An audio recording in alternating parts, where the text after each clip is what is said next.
नमस्कार दोस्तों, स्वागत है आप सभी का हमारे YouTube चैनल फ्यूचर गोल्स में। मैं ज्योति गुप्ता आज आप लोगों को विसर्ग संधि पढ़ाने वाली हूँ। तो सबसे पहले जानते हैं कि विसर्ग संधि किसे कहते हैं। तो विसर्ग के बाद में यदि स्वर या व्यंजन वर्ण हो तो विसर्ग के स्थान पर अर्थात विसर्ग में जो विकार उत्पन्न होता है और विसर्ग में जो परिवर्तन होता है उसे विसर्ग संधि कहते हैं। तो विसर्ग संधि किसे कहते हैं? विसर्ग के बाद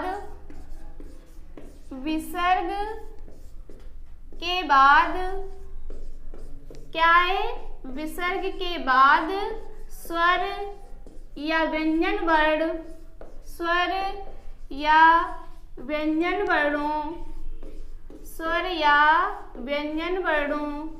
के आने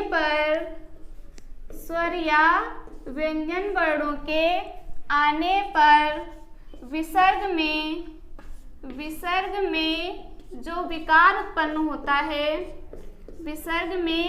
जो विकार उत्पन्न होता है अर्थात जो परिवर्तन होता है, विसर्ग में जो विकार उत्पन्न होता है अर्थात जो परिवर्तन होता है उसे विसर्ग संधि कहते हैं। क्या कहते हैं? उसे विसर्ग संधि कहते हैं। तो विसर्ग संधि किसे कहते हैं?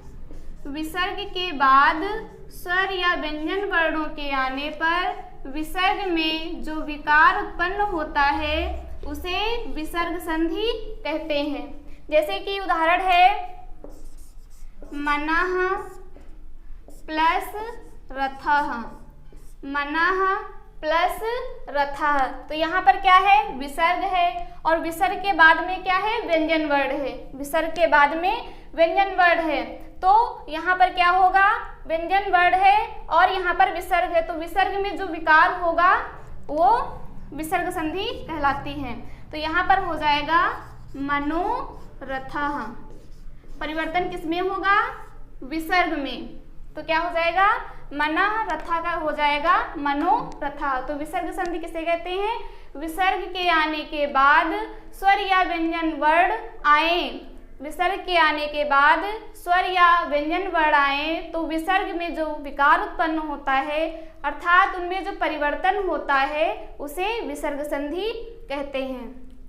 देखते हैं इसका पहला सूत्र। विसर्ग संधि का सूत्र है विसर्जनीयस्य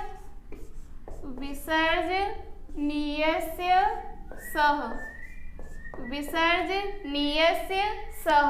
ये सूत्र क्या कहता है? विसर्ग के स्थान पर स आदेश हो जाता है। क्या हो जाता है? विसर्ग के स्थान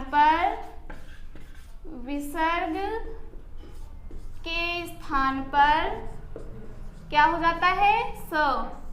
विसर्ग के स्थान पर स हो जाता है विसर्जनीयस्य सह सूत्र से।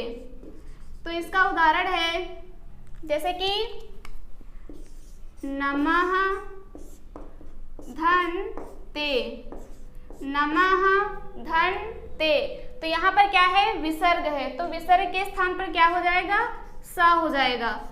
तो यहाँ पर हो जाएगा नमस् धन ते।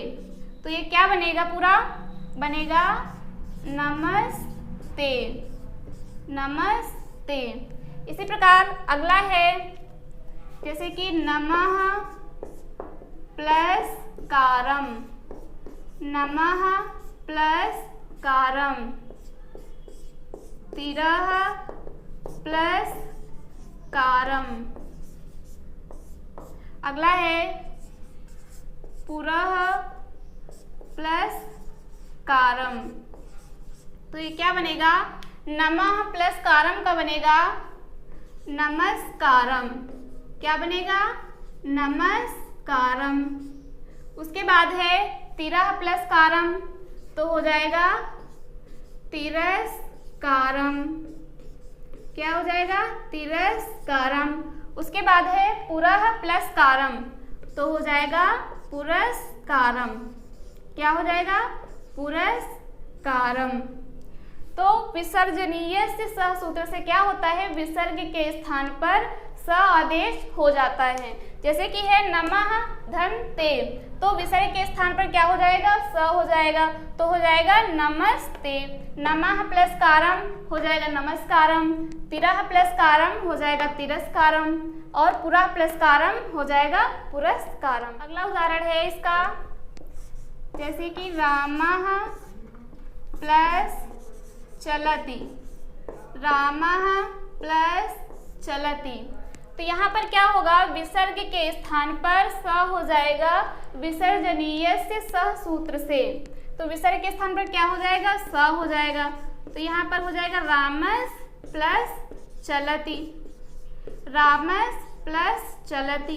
तो यहाँ पर क्या है, यहाँ पर स है यानी कि दंत स है, और यहाँ पर च है यानी कि स्तो, स्तो इष्टुना इष्टुः सूत्र होगा यहाँ पर, स्तोः इष्टुना इष्टुः। सूत्र क्या कहता है कि यदि स यता वर्ग के बाद श यानी कि तालव्य विषय या च वर्ग आए तो दंत स के स्थान पर तालव्य विषय और तय वर्ग के स्थान पर च वर्ग हो जाता है। तो यहाँ पर क्या है, दंत स है, उसके बाद में क्या आया है, च आया है, तो यहाँ पर क्या होगा, दंत स के स्थान पर होगा तालव्य विषय, क्या हो जाएगा, तालव्य विषय हो जाएगा, और यहाँ पर संधि कौन सी होगी, इष्टुत्व संधि होगी, तो यहाँ पर क्या बनेगा, रामस, रामस चलति, रामस चलति, और यहाँ संधि कौन सी होगी, इसमें इष्टुत्व संधि होगी, इष्टुत्व संधि, विसर्ग संधि नहीं होगी, इष्टुत्व संधि होगी। इसी प्रकार अगला है, जैसे कि रामः प्लस चिनोति, रामः प्लस चिनोति, तो इसका क्या बन जाएगा, इसका भी विसर्ग के स्थान पर स हो जाएगा, स के बाद में च है तो यहाँ भी इष्टुत्व संधि होगी, तो हो जाएगा रामस, रामस चिनोति, रामस चिनोति, और इसमें भी इष्टुत्व संधि होगी।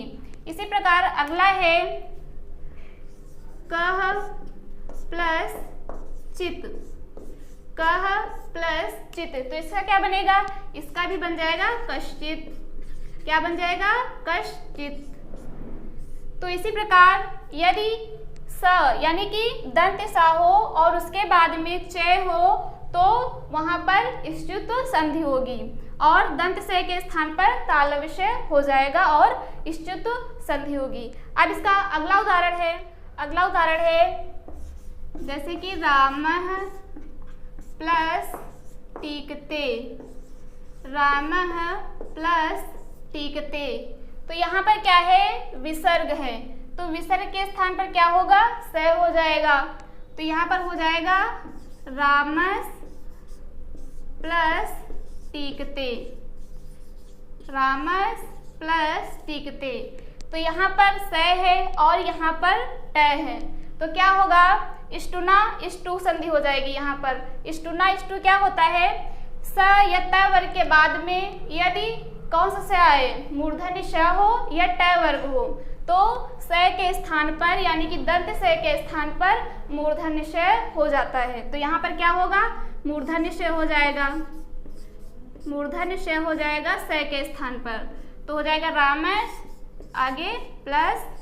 टीकते, तो इसका क्या बन जाएगा, रामस टीकते, रामस टीकते। इसमें संधि कौन सी है, इष्टुत्व संधि हुई है, कौन सी संधि हुई है, इष्टुत्व, इष्टुत्व संधि है, यहाँ पर विसर्ग संधि नहीं है, इष्टुत्व संधि है, लेकिन इसका संधि विच्छेद जो है वो रामः प्लस टीकते ही होगा।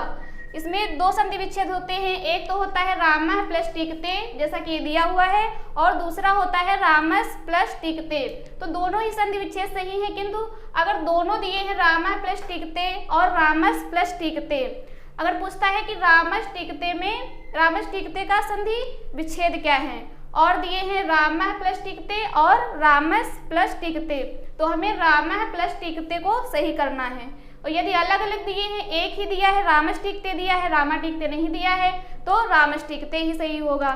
इसी प्रकार अगला उदाहरण है जैसे कि धनु प्लस टंकार, धनु प्लस टंकार। तो यहाँ पर क्या होगा, यहाँ पर भी विसर्ग है, विसर्ग के स्थान पर स हो जाएगा और स के बाद क्या है, ट है, तो यहाँ भाई ष्टुत्व संधि होगी। तो क्या हो जाएगा, धनुष टंकार। कौन सी संधि हो जाएगी, ष्टुत्व संधि हो जाएगी। और क्या बनेगा, धनु प्लस टंकार का बनेगा धनुष टंकार। तो ये है विसर्ग संधि, जिसे हम इस संधि को सत्व संधि भी कहा जाता है। विसर्जनीय से संधि को सत्व संधि भी कहा जाता है। तो आप लोगों को ये वीडियो पसंद आया हो तो प्लीज़ लाइक करें, ज़्यादा से ज़्यादा शेयर करें और सब्सक्राइब करें। धन्यवाद।